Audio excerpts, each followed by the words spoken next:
Hi, my name is Sherry Sanders, and I'm a county agricultural agent working in White County as a part of the University of Arkansas System Division of Agriculture.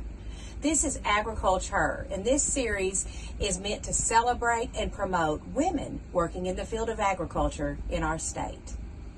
This month's feature is my good friend, Karon Reynolds. She, along with her husband, own and operate Pin Oak Club Lambs. Their operation is located in Faulkner County, and this is her story. This is my family farm. This is where I grew up. I have ridden a horse over every acre of this place in the course of my life. So this was where my daddy had his farm, where we raised cattle and where I stumped my toes. So Mike and I moved over here in 2010, I think, and started building what we have today. It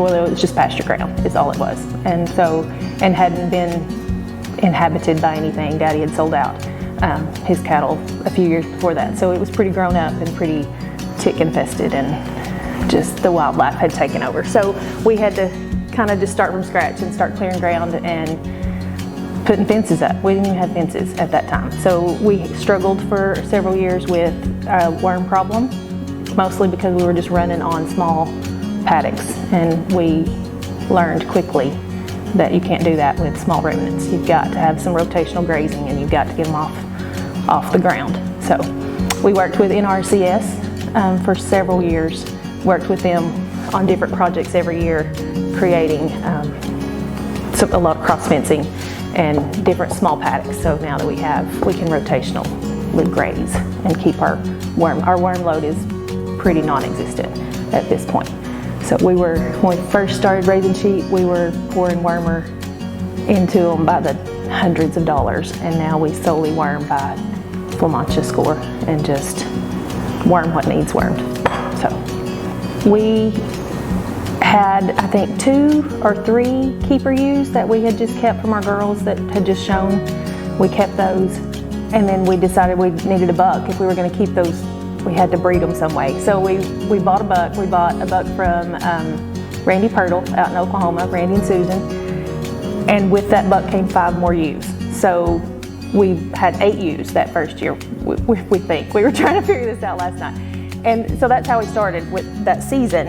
And then Mike calls me one day, and this will age us and this will date us, but he called me one day and he said, in the Arkansas Democrat Gazette, in the sale want ad page, there is pre-Facebook, there was a man selling out in Oklahoma that had a club lamb operation. He had like 18 sheep, 18 ewes, bred, and then 2 dogs. We got 2 Pyrenees dogs came with them in the trailer.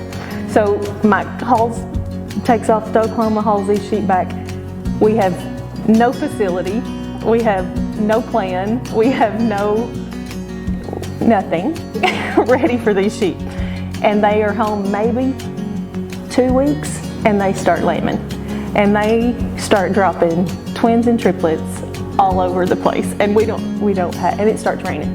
And it rains for 4 days straight. And we're lambing all these baby lambs, and we don't have a clue.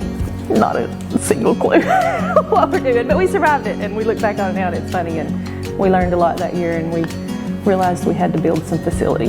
That was our first,